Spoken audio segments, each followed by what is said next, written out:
everyone. Today is the 23rd of June and the time is 6 p.m. I'm Dr. Priyadarshini Marathe, consultant in emergency medicine at Oxford University Hospitals and the A&E POCUS lead.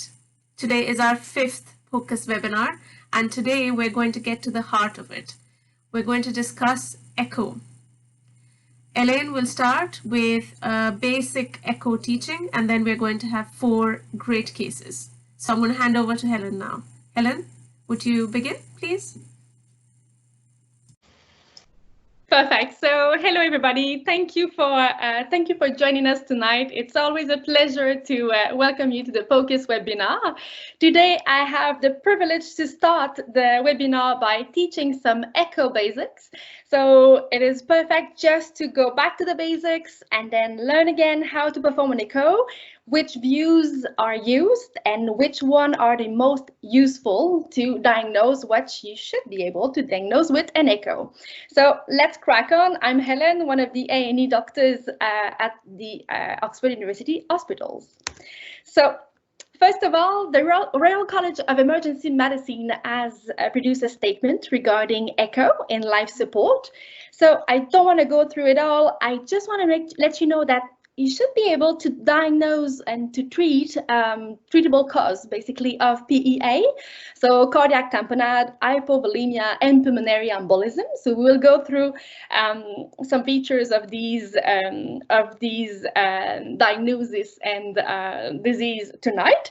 And I just want to poke a little bit more about how can we obtain adequate images, because I believe in echo, it's quite easy to understand what you're looking at. Well, once you understood the anatomy and the orientation and what you're looking at, it's once you have the good view, it's okay. You can easily eyeball an ejection fraction. You can see if the right ventricle is bigger or smaller than the left ventricle, but it's really challenging to produce the images. And this is what is the most challenging, basically, that we should all work on. So let's start again. Of course, you know already we have 3 kind of probes on every ultrasound machines. We're going to focus today on the cardiac one, which is the 3rd one here on the screen. So the real name of the cardiac probe is the phased array probe. It has a low frequency, which allows us to see deeper in the body, and while having a small footprint, which is perfect to go between the ribs. So it produces a beam with a wide diverging field of view, and as I said, it's easy to go between the ribs. So one really good trick I can give you: the patient can be directly on his back. Okay, usually laying on his back is okay, but it could really be helpful if he can just lift his arm, because it spreads the distance between the ribs, so it can help you to have a better view. And if the patient can roll up to his onto his left side, it could be really helpful, particularly for the apical view, because it brings the heart closer to the thorax, closer to the ribs, basically. So here are the 4 basic views of echo. The first one I'm going to talk about is the parasternal long axis view. Okay, now bear with me 1 second. Parasternal long axis view is because we cut the heart on the long axis of the heart. Okay, so we're going to place our probe, okay, 2nd intercostal space, okay, on the left side of the sternum, with the marker towards the right shoulder of the patient, as the green arrow here. Okay, so the parasternal long axis view is the green orientation here on the chest of this patient. Okay, so you're going to cut your heart in the long axis. So this is the view you're going to have. Then you're going to rotate your probe 90 degrees, okay, clockwise, and then you're going to orientate your marker towards the right shoulder. One thing I forgot to mention is that usually when we use the probe in ultrasound, if you place your marker, okay, and then you place your thumb on the same side of the marker, this is the image you're going to see on your screen, right? But with the echo, by convention, okay, with the cardiac probe, the image is reversed, okay? You just need to know it. You just need to manage it. That's it. Okay, just no more questions. That's it. It's just how it works. So parasternal long axis view, and then parasternal short axis view. So you stay parasternal, but short axis. So then you cut the heart on the short axis view, okay? Then you're going to bring your probe to the apex of the heart, and you're gonna cut again the heart on his long axis, but in a way that you will be able to see 4 chambers or 5 chambers if you're able to see the aorta as well, okay? We're gonna go through all these. And last view is the subxiphoid view or the subcostal view, which is the same as in fast scan in trauma, where you're gonna go through the liver. The liver will be your window, and then you'll be able to see the right ventricle, left ventricle with the contraction, and being able to see if there is any pericardiac effusion. So let's start with the parasternal long axis view. Probe 2nd to 4 intercostal space to the left of the sternum, marker towards the right shoulder. It's one of the best view, and it gives you most information basically. Okay. Whoops, sorry, this side. So parasternal short axis view now. Okay. So as I said, you cut now the heart in its short axis. So you keep the probe in the same position on the chest. You simply rotate 90 degrees so that the marker is now towards somewhere around the left shoulder, okay, of the patient.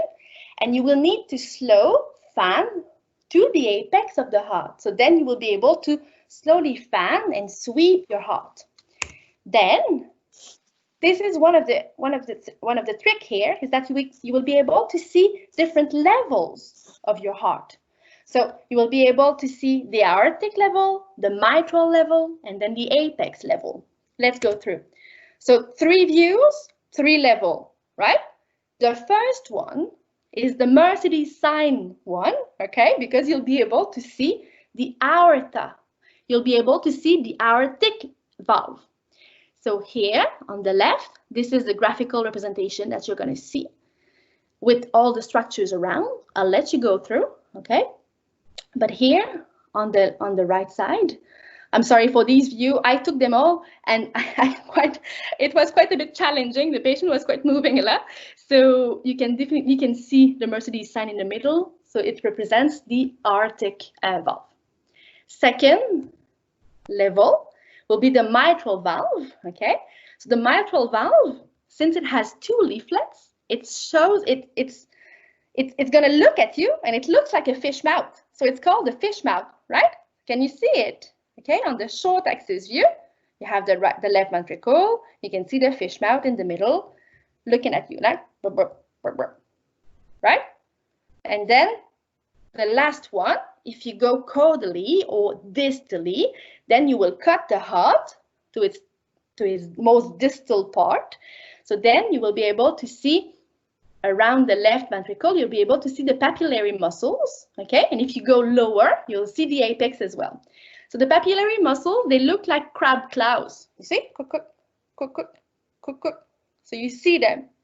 So it's just important to visualize and to be able to just familiarize yourself with those 3 cuts, with those 3 levels.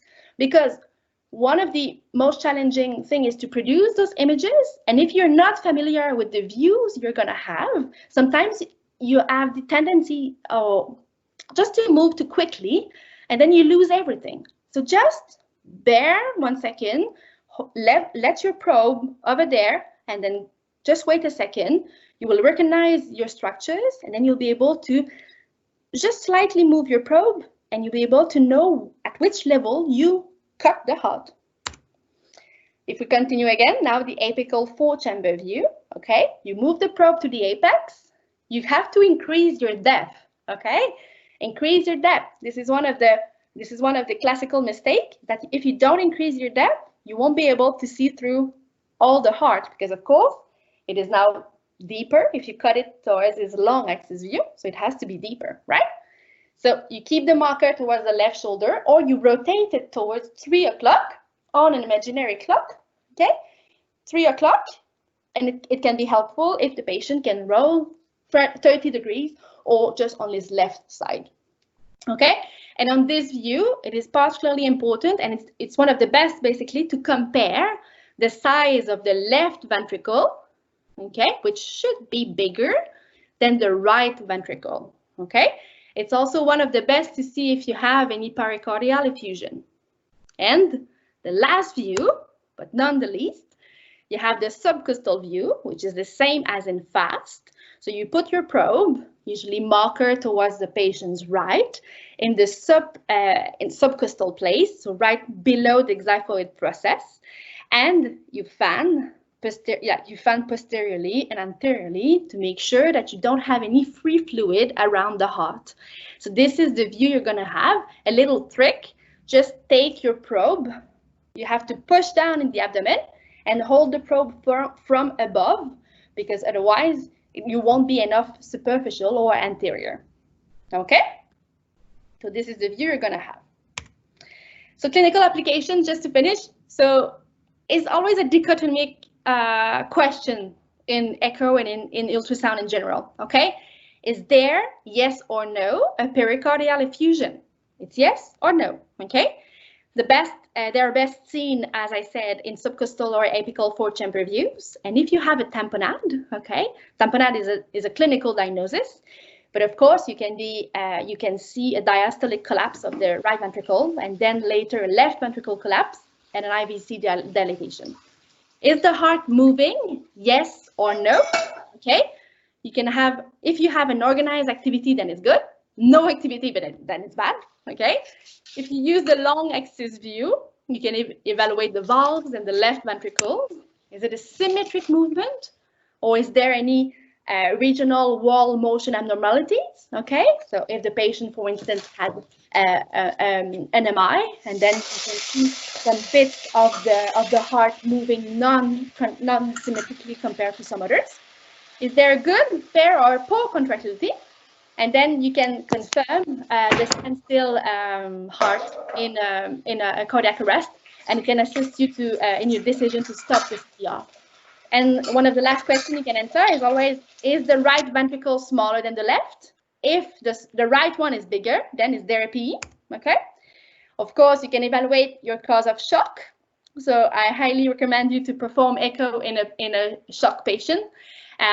Is he hypovolemic, where you can have an hyperdynamic and a small left ventricle, usually, an obstructive one or a distributive one, or cardiogenic, where you can have a dilated left ventricle, hypokinetic, and an IVC dilated.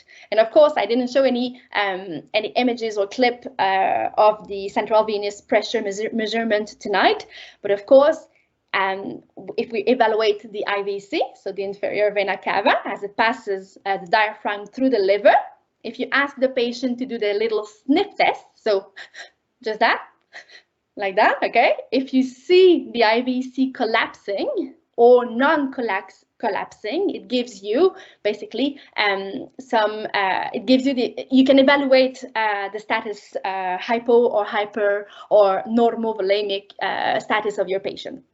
Great. So this is just an example of a normal heart, as we showed. So we'll have more examples, but basically on the left, we'll have more examples. So it's quite quick. Once you are at the right place on your chest, you evaluate it. You rotate. This is the short axis view, and then the apical 4-chamber view is a little bit trickier sometimes to find. But be patient, and you will find it. Okay, clinical cases. I'm afraid you're going to stay with us because we'll go through some clinical cases with the other excellent speakers we have tonight. So thank you so much, and don't hesitate to ask me any questions on the shop floor. Thanks.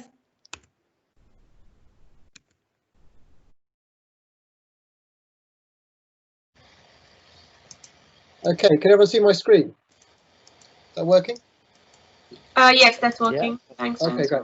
Okay, so I've called this Home is Where the Heart Is. As you know, I do a lot of point of care ultrasound in the out of hospital space, and that's what I'm trying to develop. So this talk is pretty much around how we do it, some challenges around echo in the home and care home. So it's just So I want to talk about tonight, so yeah, the overall challenges of how to do screening echo when you're outside hospital. And I'm going to try and make the case to you that the subcostal window is your friend. Because when the chips are down and you have problems finding views and actually learning what you can get from the subcostal view, that subxipher view is really important. You can see many things. It's a really, really helpful window for looking at the heart in a number of ways. I'll show you how I've used POCUS to assess heart and fluid status outside hospital. And then just to introduce some additional learning around the right ventricle function. So a sort of an introduction to how we assess function. So as well as looking at pictures of the heart, we're also going to learn to how we use what's called EMMO, where we take a little line through the heart and see if we can look at how individual bits of it are moving in much more detail. So I tend to collect all my images with a Butterfly IQ. It's handheld, and it means that you can take it anywhere. And it's pretty useful. So while Helene was talking about the different probes that you could use for the phased array probe, for those of you that know the Butterfly IQ, it can basically remap the sound generating element of its tip to mimic a phased array, a curvilinear, or a linear probe. So that's where I get these images from. So the first challenge really when you're in a home or a care home is that basically you've only got two positions the patients can be in.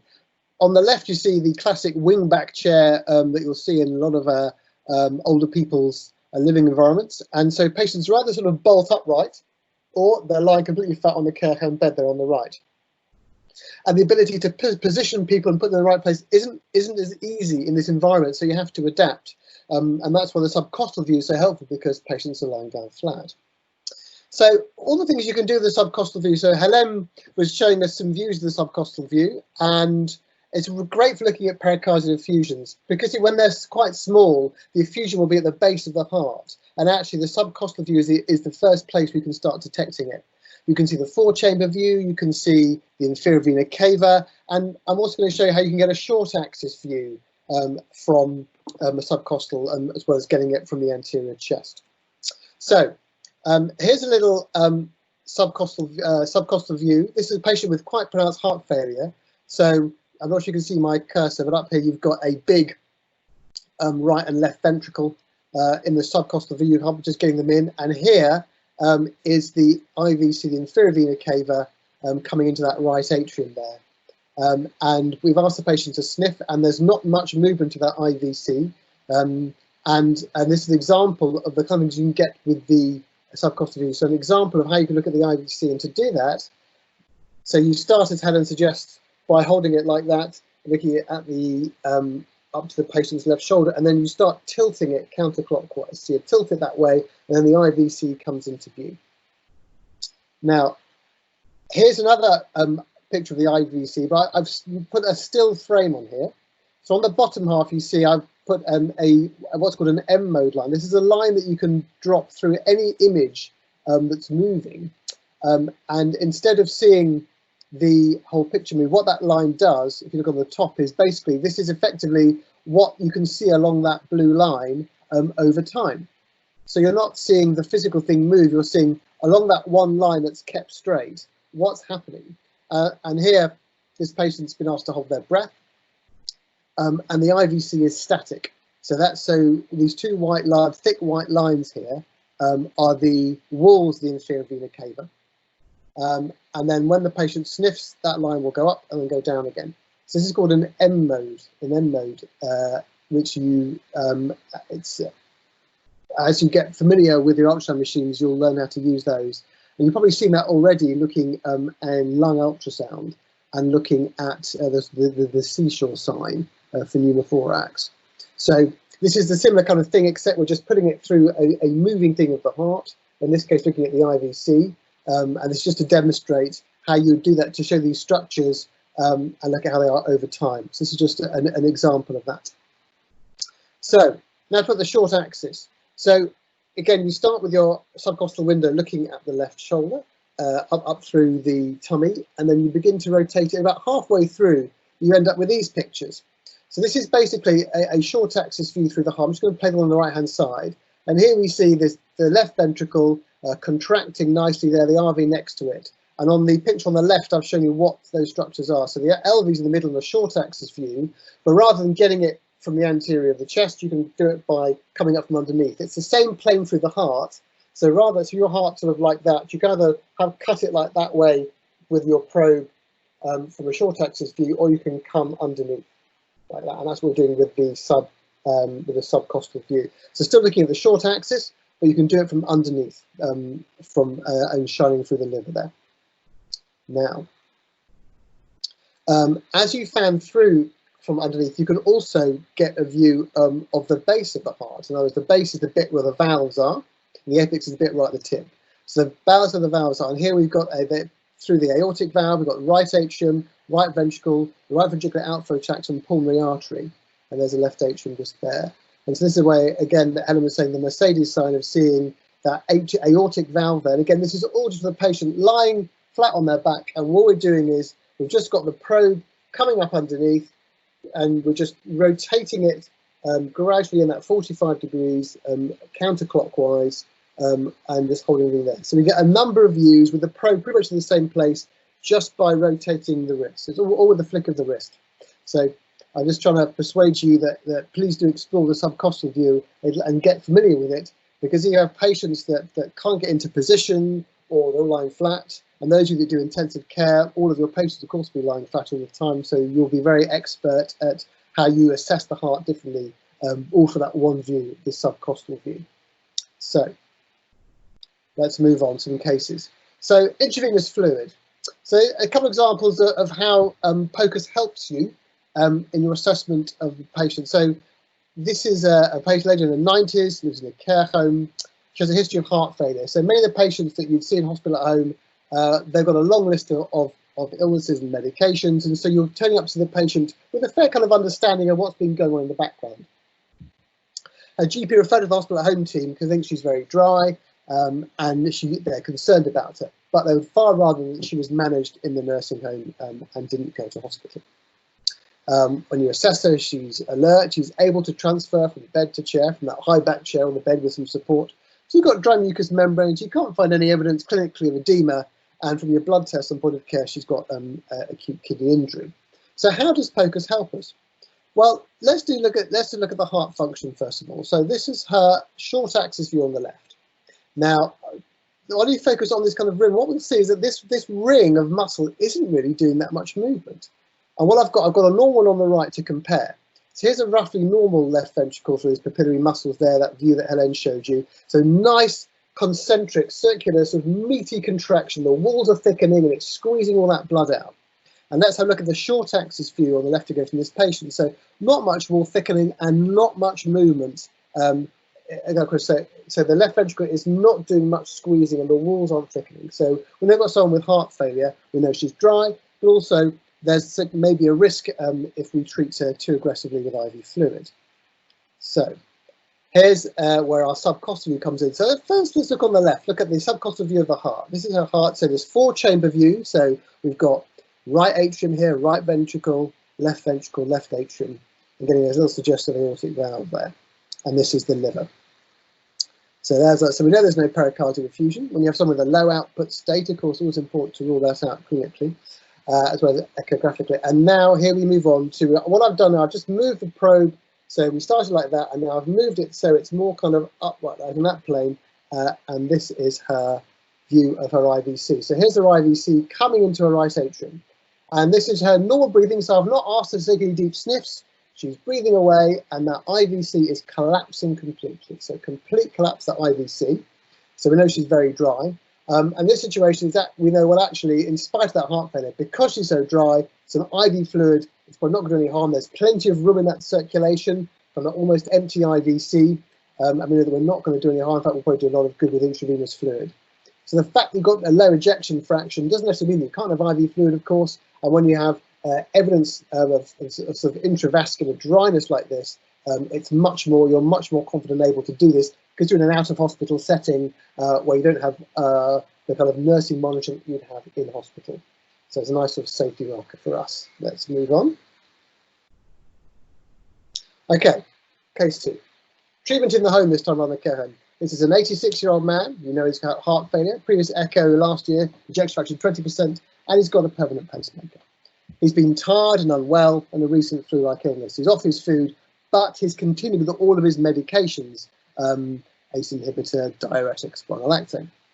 His GP very sensibly took bloods, found an acute kidney injury, and it was quite dry as well. Referred to hospital at home. Could we give him any IV fluid? He wanted to stay put and didn't want to come anywhere near the hospital. This is at the early start of the coronavirus.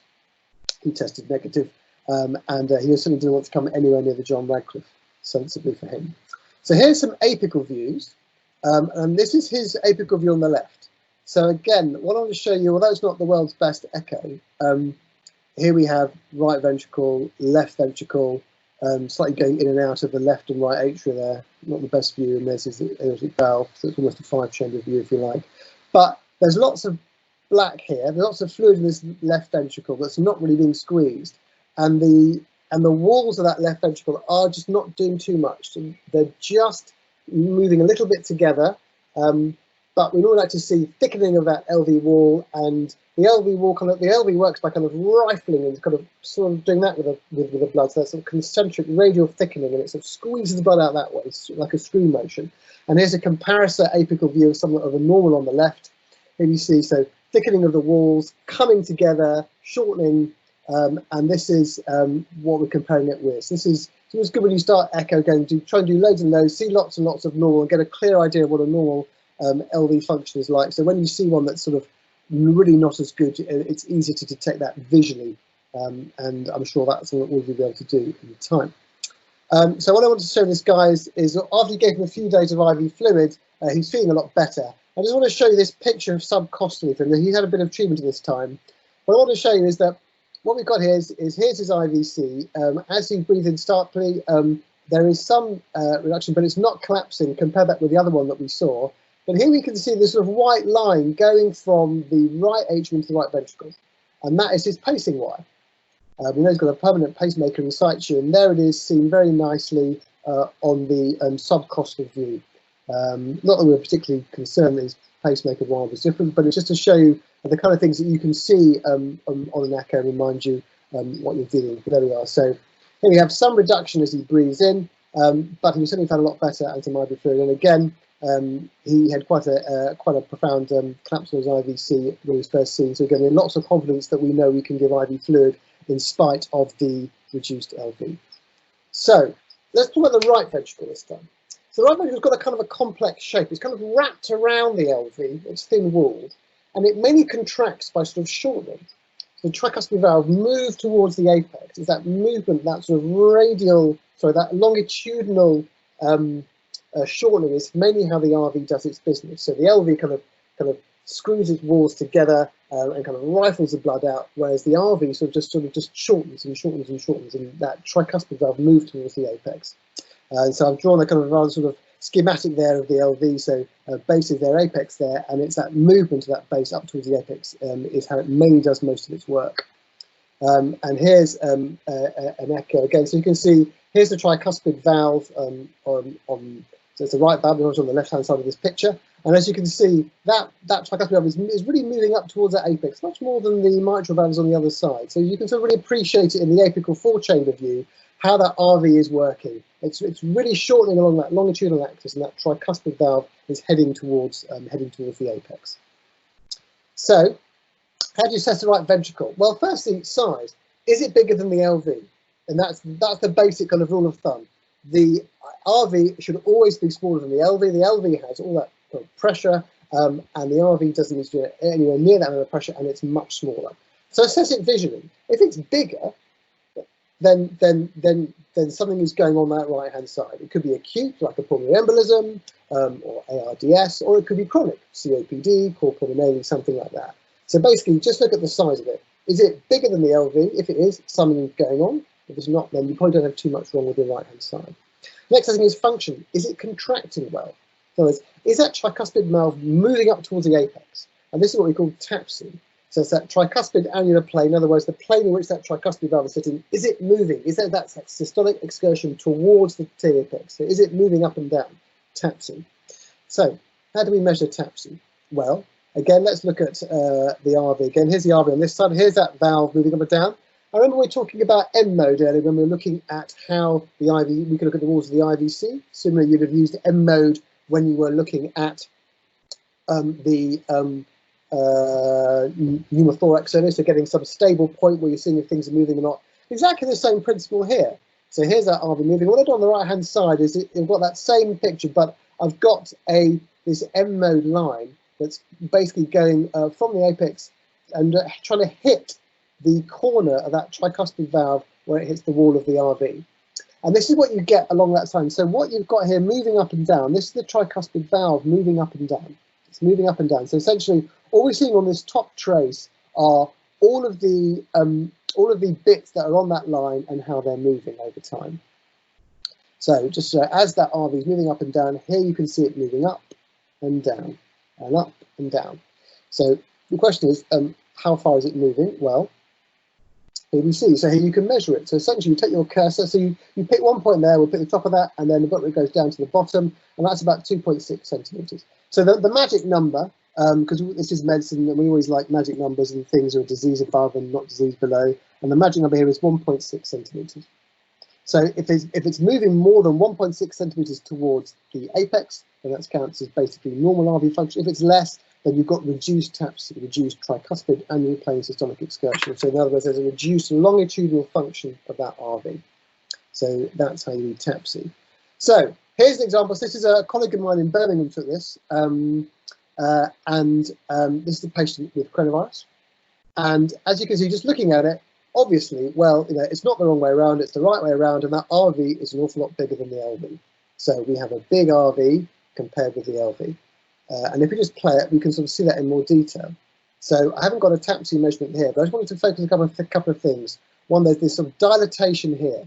And this is one sort of sign of right ventricular injury. If the base dilates, that tricuspid valve dilates. Another element of injury is obviously how that tricuspid valve works. But I want to show you look at the apex here.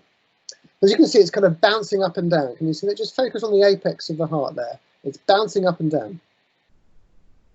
And that is called a McConnell sign, when you have that sort of bouncing apex. And that's because the apex is basically working normally in terms of the muscle there, but the free wall around it is not. And so as a result, you have a reduced function of the free wall around it, but a normal function of that tip. And what happens is that basically the thing just starts to bow inwards as the apex contracts, but the free wall around it doesn't. So it moves much more than the wall around it. So it looks like it's bouncing up and down and dipping into that RV.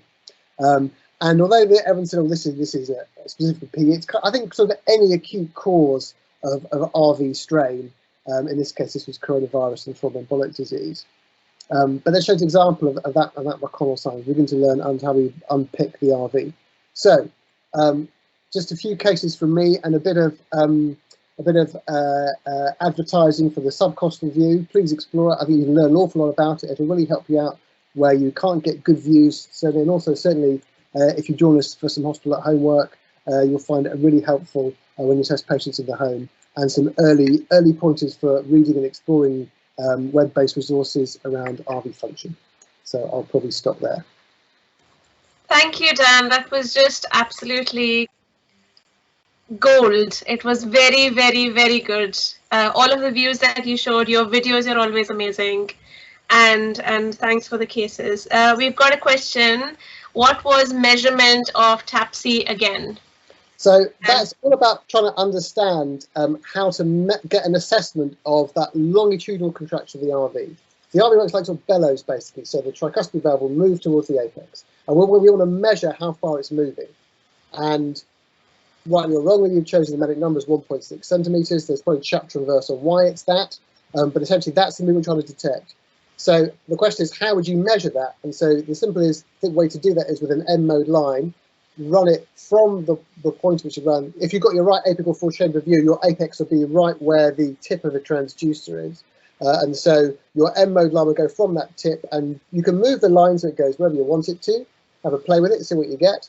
But the best way to get that TAPSE is to get it right into that corner where the tricuspid valve meets that right ventricular free wall. And then what you're doing along the M mode line, when it traces it out over time, it'll show how it's moving up and down.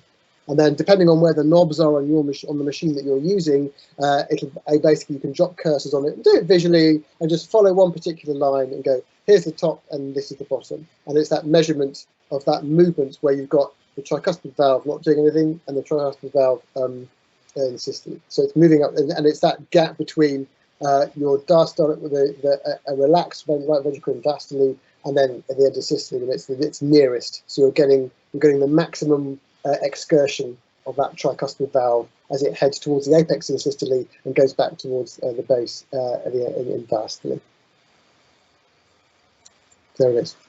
Yes, that was a perfect explanation with the hands and everything. It was very good. Okay, so any other questions? Any other questions? Dan made the case for the subcostal view. Yeah, I'm a big advert. I should get shares in the subcostal view. I think it's shares on the subcostal view. Yes. Okay. Any other questions for us? For Dan? All right. So I think we can move to our next case, which is going to be from Yasir. Are you here, Yasir? You're here, just unmute. Hello. Hi, Yasir. Hi. Hi. So Yasir has been on a set of nights, and he has kindly joined us this evening. He should be sleeping, but he is here, and it's all for the love of ultrasound. Thanks, Yasir. Over to you. Please go ahead with your case. Hello, everyone. Yasir again, and welcome to our webinar today. I'll be speaking to you all about the drowning dogmas in emergency medicine. Yasir Abubakar, I'm one of the A&E clinical fellows at Oxford University Hospitals. So let's begin. This was a case that I have seen a couple of years back. It was of a 26-year-old lady who has background of rheumatoid arthritis on weekly methotrexate and otherwise quite healthy. And yes, this is the marker of being healthy, the icon for being healthy somehow. She came to our hospital, and this was her third A&E visit in 2 weeks' time, complaining of fatigue and dizziness.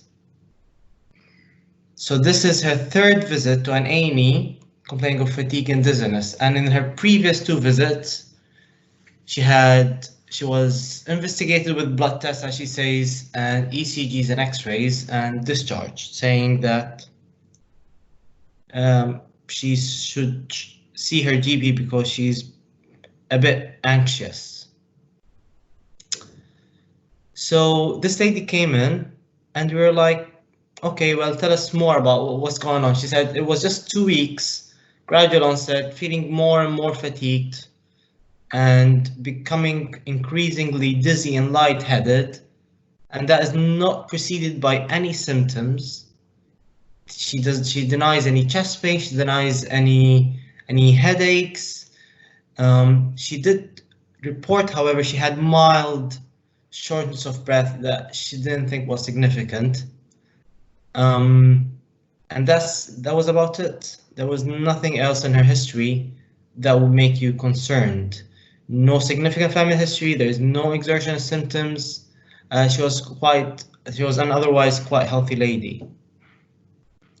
So we examined her and we got some vitals, like we would do with any other patient with this complaint. Her vitals were absolutely fine. She had a slightly raised RR of 21. Heart rate was around 95, maybe higher normal. Her BM was normal, her temps was normal, her blood pressure was fine, her saturation was absolutely fine, and her examination was unremarkable.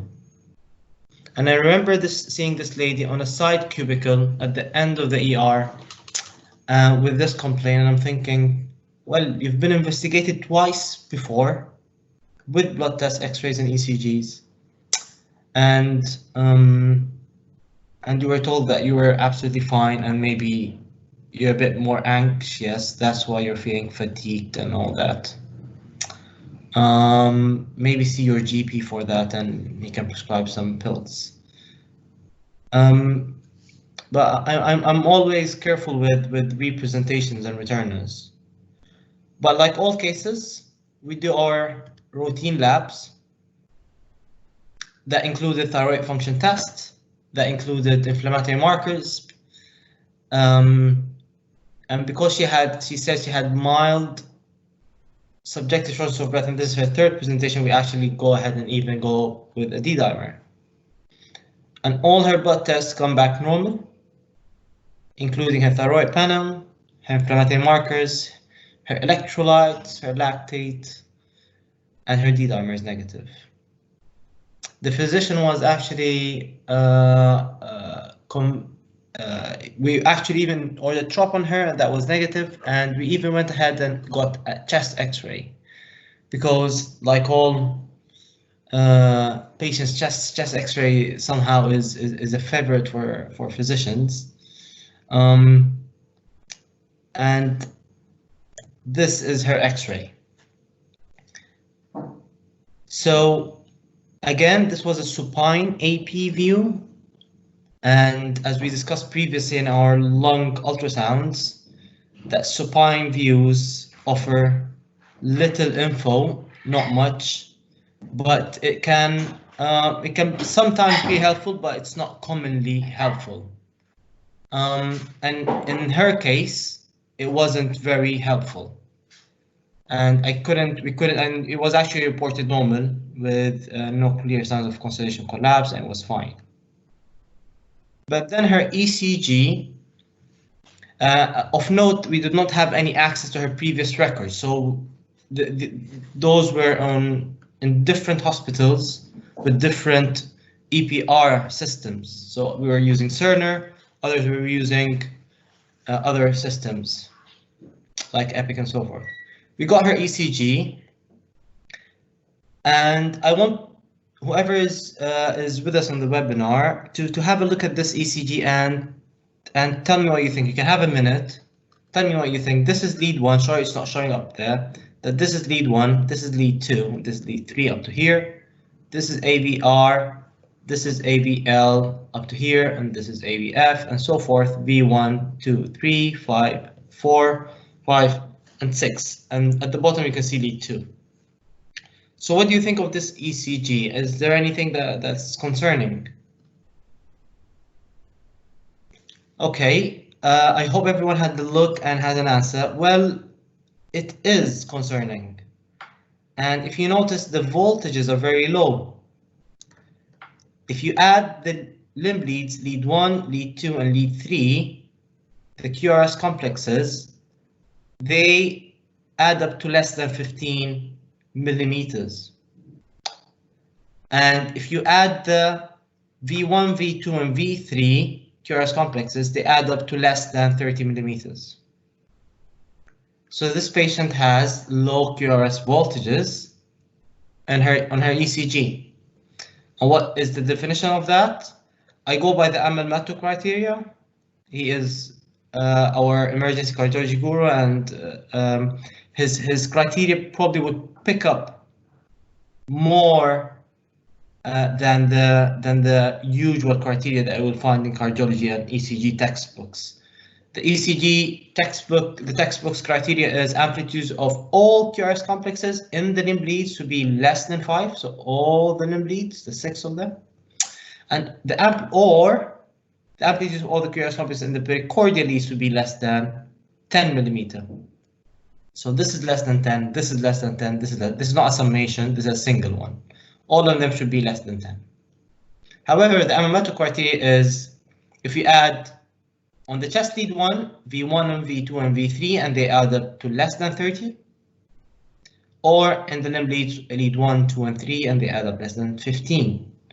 And this patient satisfies both criteria, although you do not need both criteria. I also kept this on the ECG, so you are aware that 1 centimeter is equivalent to 1 millivolt.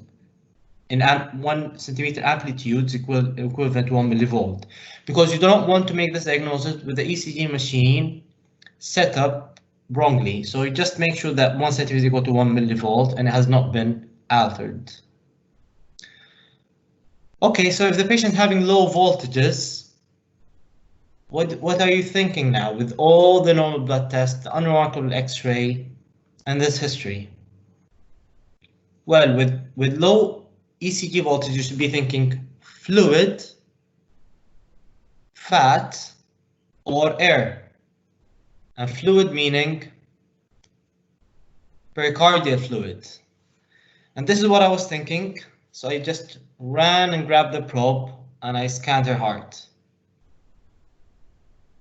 And this patient actually turned out to have a circumferential pericardial effusion that's causing her symptoms of worsening fatigue and dizziness over the past 2 weeks, probably from her background of rheumatoid arthritis.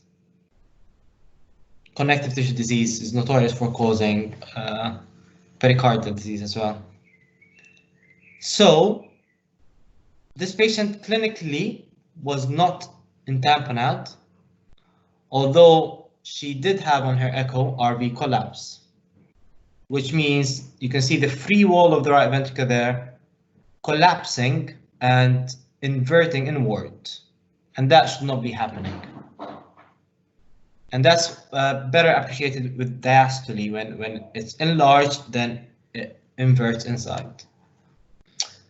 However, she was clinically stable with normal blood pressure and so forth, although her heart rate was a bit on the higher side. So, and I thought, well, okay, what should we do next? Then obviously we informed cardiology. The patient got admitted. She reached the point that she was so dizzy that she felt that she cannot be walking around. And she got her pericardial effusion drained, discharged in a few days' time with good outcome. So, what are the echo signs of tamponade? Well, first of all, you will have, and this is early on, you'll have valves closed with the RA collapse. The right atrium collapses during systole when the AV valves are closed. And then you'll be having a plethoric IVC, and during diastole with the filling, you will find that the RV is getting inverted, is collapsing. So RV collapse when the valves are open. And then you can also have mitral valve inflow variation, which is the sonographic equivalent of pulsus paradoxus. However, I would ask everyone to diagnose cardiac tamponade clinically.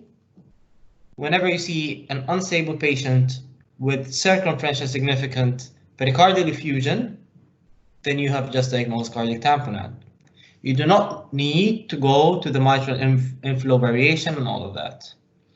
And this is based on the textbook by Vicky Noble, Emergent Medicine and Critical Care Ultrasound. So whenever you have instability in a patient with a significant circumferential pericardial effusion, like in our case here, and you have diagnosed pericardium, you do not need to go to measure the mitral valve inflow and so forth.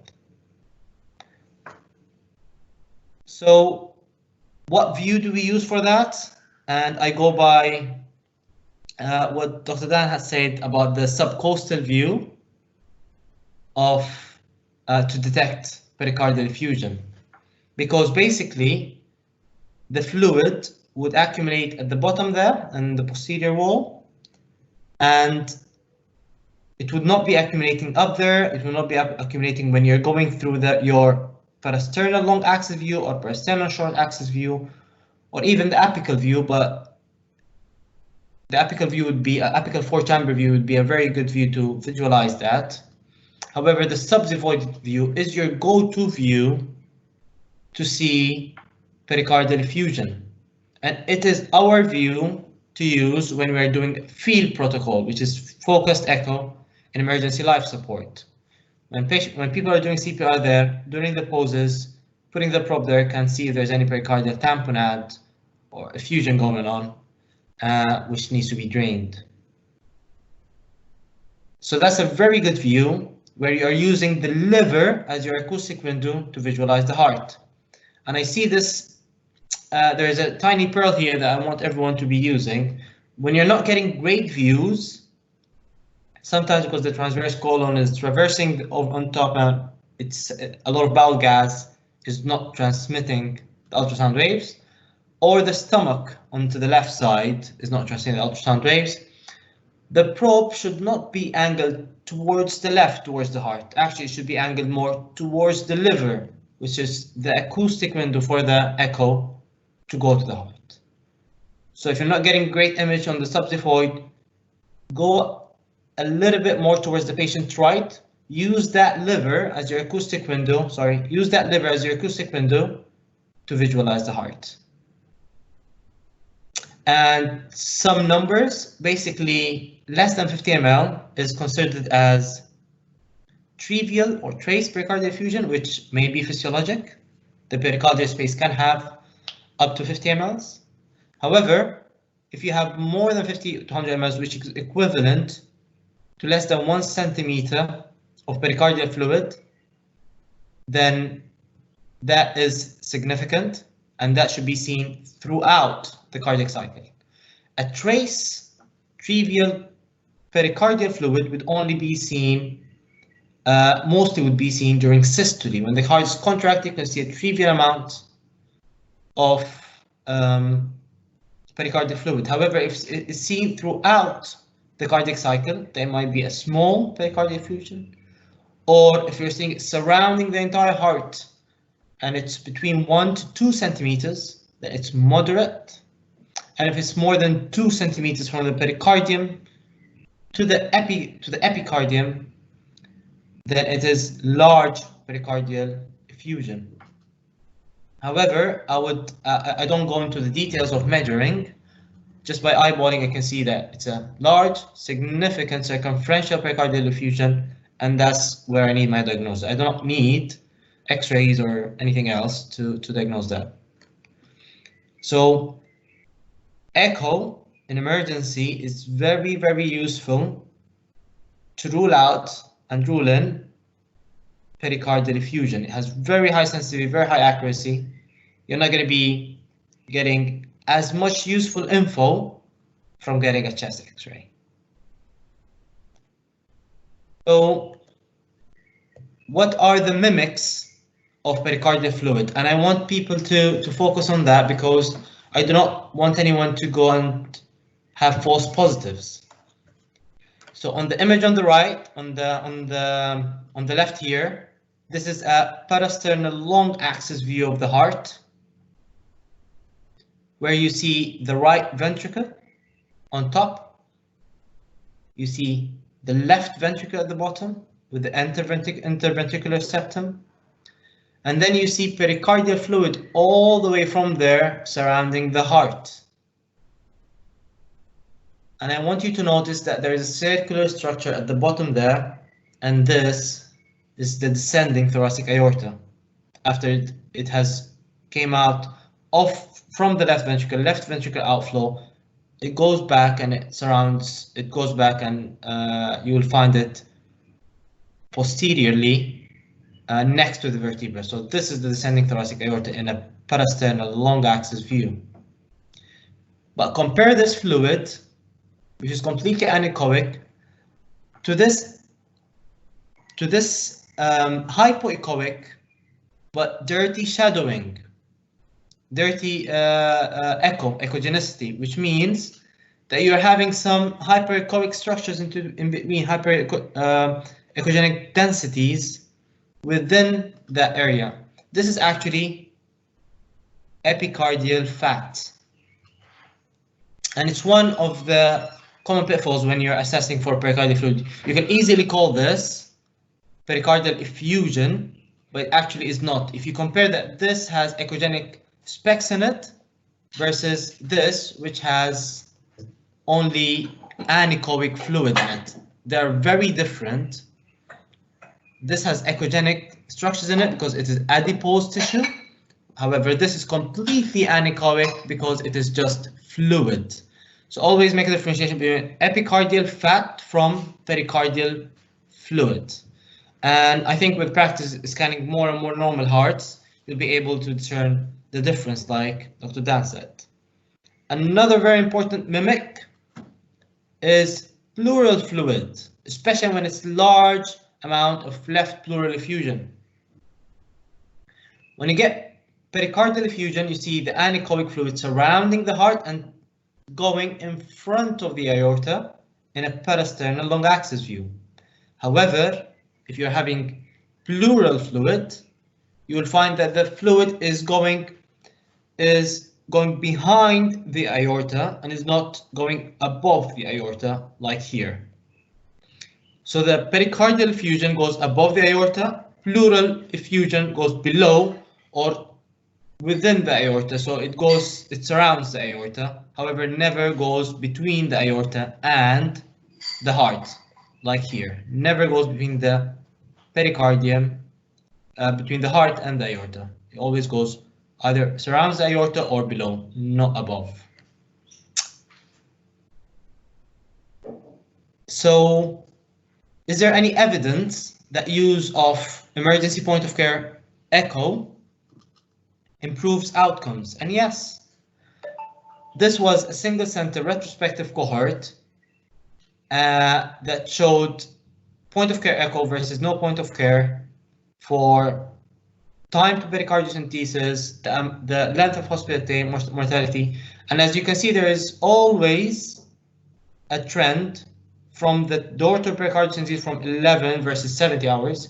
There's always a trend towards better outcomes, although it's not statistically significant. It hasn't reached the 0.05 limit yet, but it's very obvious with a clear clinical trend towards better outcomes.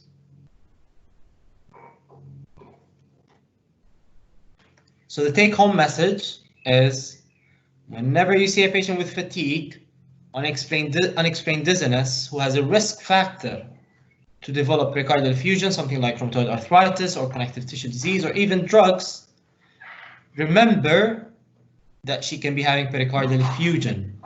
Remember the ECG criteria for low voltages, and always grab a probe and scan the heart.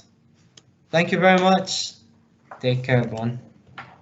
Do we have any questions for Yasir? We have one more case for you, and that's by Ellen. Ellen, would you start setting up, and we can wait for questions in the time. There's a comment, Yasir, it was a great case and the pictures were really clear. Yeah, so we have one more case, and that's by Ellen. Hello. All right, over to you, Ellen. Perfect. Okay, can you see it? Can you see it all? Yeah? Yes. Okay, great, perfect. So let's go and crack on for our last little case. So of echo, thanks Yasir, and thanks Dan for your presentations as well. So lovely. So I have a 92 years old male who complained of acute shortness of breath. So the ambulance was called by his wife as he had a fall earlier. On arrival, the crew found the patient on the floor and he looked very unwell and short of breath. He is known to have COPD and some heart failure, but although at the first, when we received the pre-alert, we didn't know for that. We didn't know that. The patient has vomited a lot over the day, but he did not complain of any diarrhea or no abdo pain neither. He was found really hypotensive, 50 out of 38 of blood pressure, tachycardic as well, up to 116, saturation pretty low, 82% on room air, and he's been put on 15 liters of oxygen by the crew, breathing fast to 34 and a temperature of 38, so he is febrile. The cannula, the crew put a cannula, but they were not sure it was so hypotensive that they weren't sure if the 250 mils of NS they wanted to pass did really pass or not. So we didn't really know. So we didn't care about, like, we didn't, let's see, think about like the cannula. Probably it wasn't working well. But when he arrived, the blood pressure was a bit higher. at 92/67, and he was still tachycardic, saturating to 88 with 10 liters of O2. So we've been able to just reduce it a bit, and still breathing fast, still subfebrile. So of course, what did I do? I grabbed the probe. So this is the parasternal long axis view. So now you will be all like happy, like you'll be all good to know which structures can we see. So on the top, because the probe is from the top, then on the top, the first structure you're gonna find will be the right ventricle. So then here you have the right ventricle, and then here you have the left ventricle. The left ventricle shuts in the aorta, right? And then, and to the bottom, so the most distally, let's say on your screen, you'll have the left atrium. So what can you find here? It's quite like static, right? It doesn't really move. It doesn't really, it looks like quite overflowed, right? And one other really good thing that you can have a look at to evaluate the ejection fraction of your patient is basically once you manage to obtain the good view, you have to have a look at the anterior leaflet of the mitral valve, okay? So this one here, okay? And usually, so as Dan described, it's called the EPSS, okay? It's a bit more advanced, but the EPSS means what? It's basically how the mitral valve touch the septum with each beat, okay? It's usually in a normal heart, the anterior leaflet of the mitral valve is flapping the septum, right? On this view here, it doesn't touch at all. It's quite stiff, right? So it doesn't have a good ejection fraction. I rotated the probe, and then I found the parasternal short axis view. Okay, here it's just an image. I'm sorry about that. It's just an image of this one, but you can see the crab claws. Okay, and it looked a bit like that. Okay, so here you can see the fish mouth. Okay, fish mouth, which is the mitral valve, right? So you can see that it's not moving well. It doesn't really contract well. It doesn't really, the wall thickness are quite like dilated, and then it doesn't really like get thicker with each contraction. Okay, so it's just another thing to look at when you evaluate the wall motions, okay, and the ejection fraction as well. Okay, the apical 4-chamber view here. Okay, I probably cut it a bit, the heart, not exactly on the middle, so you can see there's a little smaller part of the right ventricle, so I probably cut it a bit off, if you understand what I mean. But even though you understand that the right ventricle is smaller than the left one, so that is normal. Here it's not a 4-chamber view, finally, it's a 5-chamber view, okay? Because you can see the aortic valve, and it's quite stiff. It doesn't like, it's not a good contracting heart, okay? So it all goes with the case. The right upper quadrant, okay, because I was looking at his lungs at the same time. It was a patient I saw about a month and a half ago, when we were like covered with COVID. So I checked at his lung at the same time. And then what surprise I had when I figured out that he had, so here is the diaphragm, right? So I'm in the right upper quadrant, okay, with the abdominal probe, with the marker towards the head of the patient, okay, same as usual, as in FAST, okay. Here's the diaphragm, here's the liver, and above the diaphragm, you have a massive pleural effusion, okay, massive. And how can you make sure, basically, how it's never normal to be able to see the entire diaphragm like that. If you are able to see the diaphragm, it means that there is something helping you to see fluid. So if you see the diaphragm, there's something wrong usually. So you should be able to see, let's say, about the half.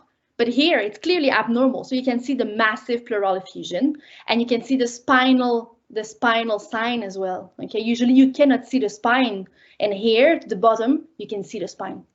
And what another surprise I had when I figured out that he had the same thing on the left side. So it's about the same thing, but instead of having the liver here, you have the spleen, right? So it doesn't look well. He's like full of fluid, this patient. Okay, so lung ultrasound, of course. So lung ultrasound here, you can see some thickened pleura between the ribs, right? Same on both sides. So here is the right one, and here is the left one. So you can see some B lines, quite confluent, like waterfalls in both windows, okay? And everywhere, basically. So he's full of fluid. But the fluid is extravascularly, okay? Well, is it extravascularly or intravascularly, okay? So then you continue with your IVC. And in that case, he had almost like a solid IVC. And don't forget your clinical evaluation of your patient as well. He had pitting edema up to the knees bilaterally. So he was clearly overflowed. He was clearly in an acute, what was the diagnosis? Basically, he was having an acute heart failure, but he was having a severe septic shock, okay? What was the cause? Probably COVID, probably chest infection as well, plus or less, okay? And he was 92 years old, as I said earlier. He had a DNA CPR in situ. So this is a really complicated case, and it's not a complicated case in the fact that you know what's wrong and you know what you're going to do, but it's so challenging to know how you're going to treat them because, and of course, it was challenging because we didn't have a line at this time. We didn't have a permeable cannula, so the IV line was quite difficult to put. But we managed to put one. We only had at the time a VBG, and the lactates were really high at 6.8. He was acidotic and having an AKI. So management, and this is always a challenge. Like how much fluid do you get? Do you give him? He's quite hypotensive. He needs his circulation to his noble organs, but at the same time, he's just like his heart is not able to manage such an amount of fluid, so he's just shutting it in his lungs. So basically, we gave him a small amount of IV fluid. So we gave him 500, and his blood pressure rose a bit. So that was great, and he was okay with that. He was not confused. He was with us. 96/52. He was not tachycardic. Well, not as he was. Like he was back to 90. We gave him, of course, IV Coamox, and he was, of course, desaturating a bit. Well, it was like to the limit on the venturi mask. We requested a chest X-ray, of course, just to see as well if he had any pneumonia and a urine sample. And of course, IV furosemide afterward has been a bit challenging, but thanks to our medical colleagues who have taken care of him. So I have to finish this amazing presentation today, this amazing webinar. I have a quiz for you. Okay, so be ready. Priya? Yes, so so we're going to have a little tiny quiz, and on your screen, if you could all please open up the chat function. Yeah, I'll give you a few seconds to find it. So if you hover on your screen and click on the icon that's like a cloud message, and then it should appear on the side. And when you're ready, please type your answer in there. It's only a little quiz, but we'll see how it goes. Okay. Back to you, Helen. Great. So Priya, you tell me when to stop because I cannot see the chat. I cannot see the chat when I'm presenting. So just like tell me when to stop, and we'll give the answer. Okay. Are you ready, guys? We'll give everyone about 15 seconds. Okay? 1, 2, 3. First case here. Do-do, do-do, do-do, do-do. So it's the parasternal long axis view of the heart. You can see here the right ventricle. The left ventricle is here. Okay. Here is the left atrium, right? So the left atrium shuts in the left ventricle via the mitral valve. And then you have the anterior leaflet. Is it touching the septum? Okay, all right, you can tell us the answer. Perfect. So it has a moderate ejection fraction. Okay, so it's not completely standstill, but it doesn't. I mean, it doesn't. It is moving. Okay, it's quite moderate. I mean, it's moving, but it's not touching the septum. So you know that it's not normal. But it's about, let's say, 3/3 way on the way. Okay, so about 40%, I would say, 30, 40. Okay, so that is great. Next case. Ready? Go. Yeah, Ellen, I think they want to know the question. So the question is, tell us the ejection fraction. Eyeball the ejection fraction. Sorry, I should have repeated it. Sorry. Eyeball.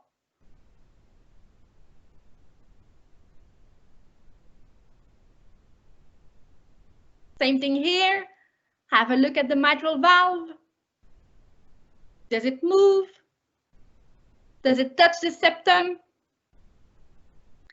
Did it? Did it? Did it?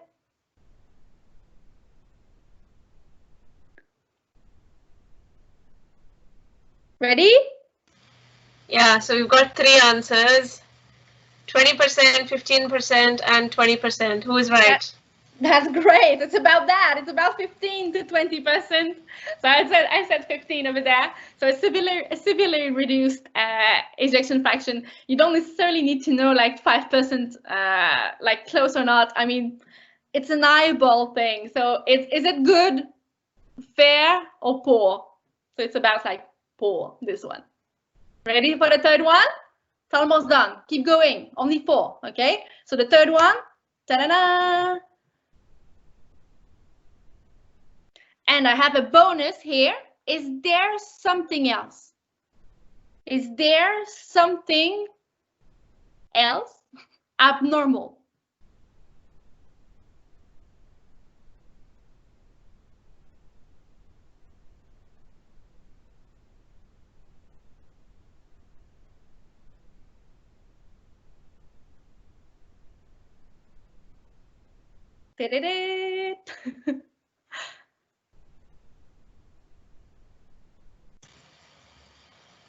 So yes, tell us the ejection fraction. And is there anything else that you can pick up on this view?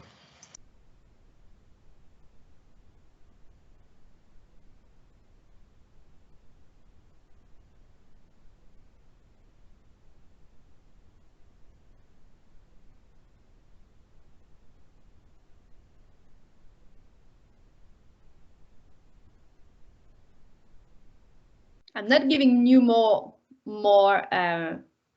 tricks now. You're all experts.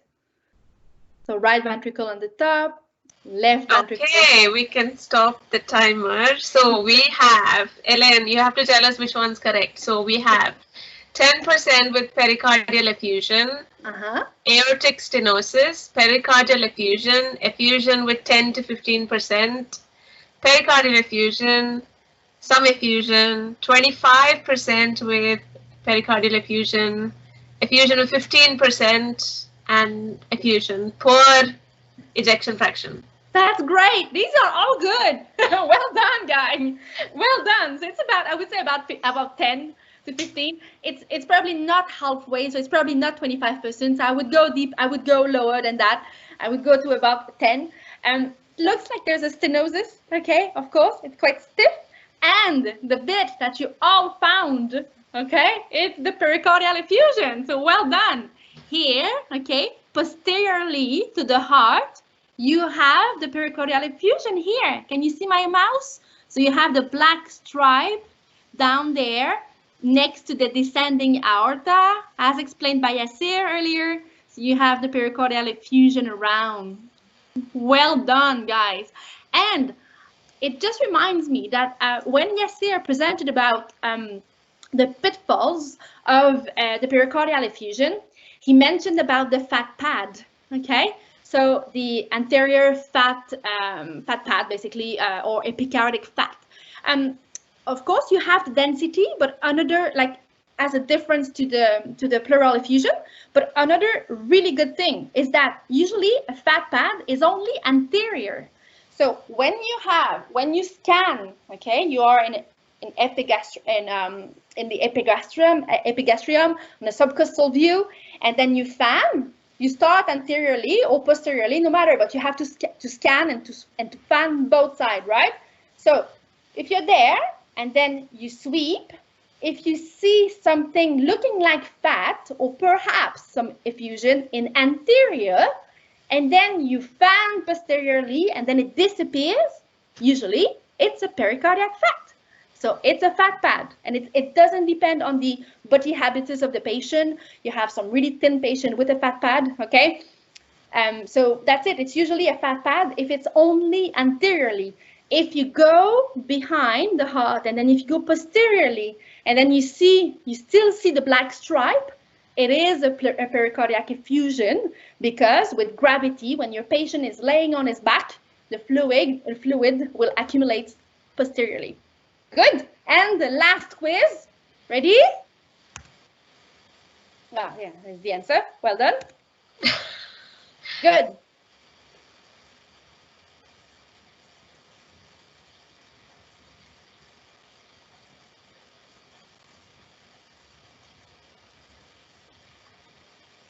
So can you estimate the ejection fraction of this heart in front of you in the parasternal long axis view? You know the structures now. You have a look at the mitral valve.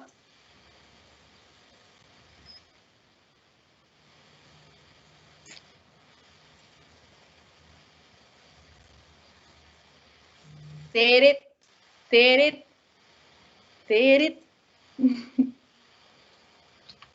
How is it going, Priya, on the chat? Oh yeah, people are answering. Okay, great. Yeah.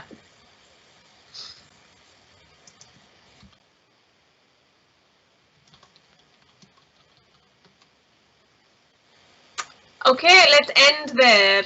Okay. Let's end there. So we have answers. 60, good EF with 60, 55, 60, 70, near normal. That's great. This is normal. That's good. So that's a normal heart. It's about 60.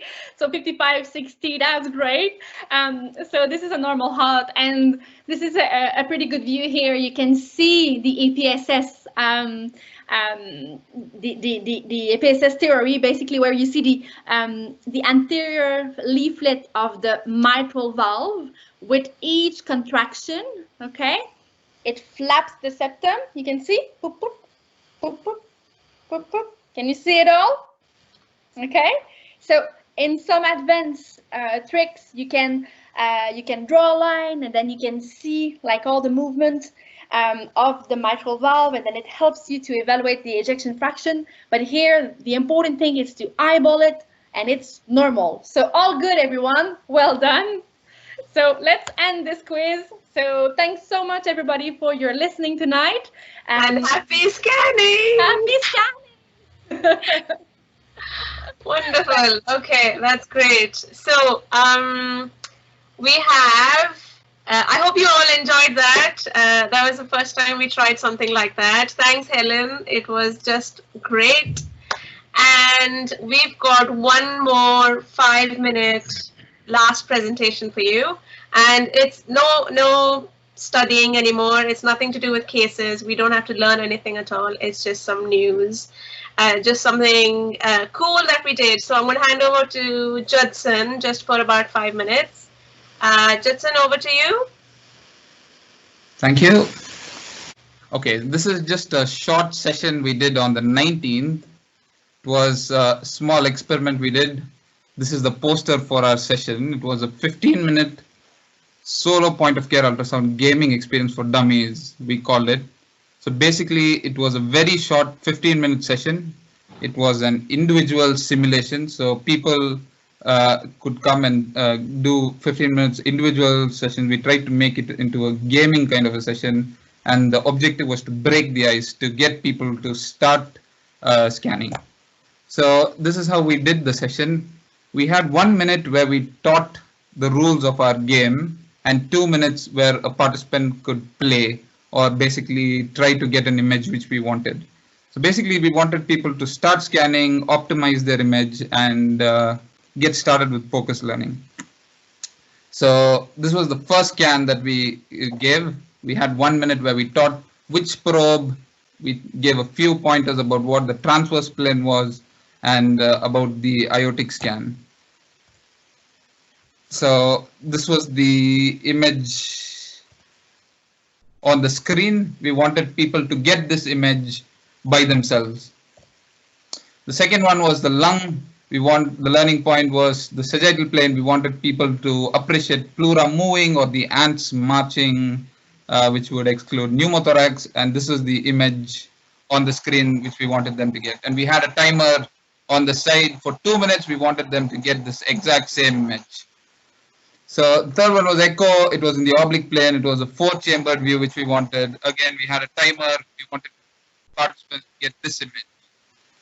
And then we had Morrison's plane to rule out a fast or to rule out free fluid. We wanted them to scan in the coronal plane, and this is the image we wanted them to optimize. And finally, we wanted them to try IV axis and get the basilic vein into the long axis and also the short axis. So it was 5 scans, 1 minute where we taught some points, and then 2 minutes for participants to play around, optimize their image, and get an image as soon as they could in the 2 minutes time that they had, get an image what we showed, and then also optimize it and play around for 2 minutes. So it was a total of 15 minutes. So we had another station where we had IV axis. We had a chicken breast into which we had simulated an IV axis, and people could play after the 15 minutes if they wanted.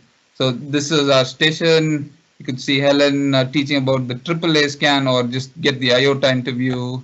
So we did a small survey. We found that most of the participants had never used ultrasound, 80% never touched ultrasound before, never had training. Most of them never had training, and 100% were satisfied with the event in our post survey. We saw that individual simulation had the most effect, as in most people, the purple color on individual simulation had the highest effect or best way to learn ultrasound. People chose individual simulation. And we also saw that the main barriers to learning POCUS was very limited simulation programs. That was 80%, and 65% was an initial barrier of getting started. And that was the main aim of our program, to get people to get started, basically, to get a hands-on view. So most of them thought this session helped them with the stimulation to get started with focus learning. Most of them thought individual simulation was better than a group simulation. Most of them felt they would recommend it to others.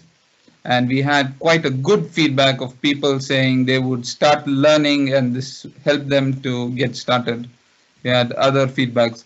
So the interesting thing we found here is that to get an image optimized, the average time to get these 5 scans was only 3 minutes. To get all the scans, all these 5 scans, was only 3 minutes or 190 seconds. 39 seconds for abdominal aorta, 22 seconds for getting a lung scan, the image which we wanted, 47 seconds, which is the toughest, the heart 4-chambered view. Getting Morrison's had 27 seconds, and the vein and long axis also was quite tough for people, and they took about 56 seconds. So we had about 28 participants. We had this throughout the day from 8:30 to 6:30. Every half an hour we had allotted slots. People booked them, and we had people coming in through lateral entry to fill up time which we had between people who had already booked slots. And yeah, this is basically a summary. The fastest time was Emma Flint with 76 seconds. She finished all the 5 scans, optimized the images which we wanted. Jack Alvarez McAllister took 103 seconds. Bavindra and Jonathan Martin took 118 seconds, and both of them were a tie for the 3rd place.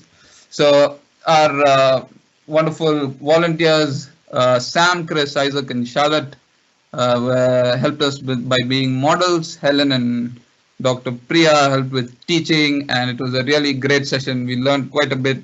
And during pandemic times, I thought it was a great way to encourage people to learn POCUS by trying out their hand individually and making it more like a gaming session. So yeah, it was quite a good experience, which we found. We probably will do more in the coming days, hopefully. Thanks, Judson. Thanks. Yes, we all had a lot of fun, and it's a great concept. Thanks for coming up with it. And we need people to think out of the box for POCUS, and we need people to come to us with ideas, and we want POCUS to be used and done by everyone. Everyone should be able to do POCUS and have fun while doing it. So thank you all for joining. We've been here for an hour and a half.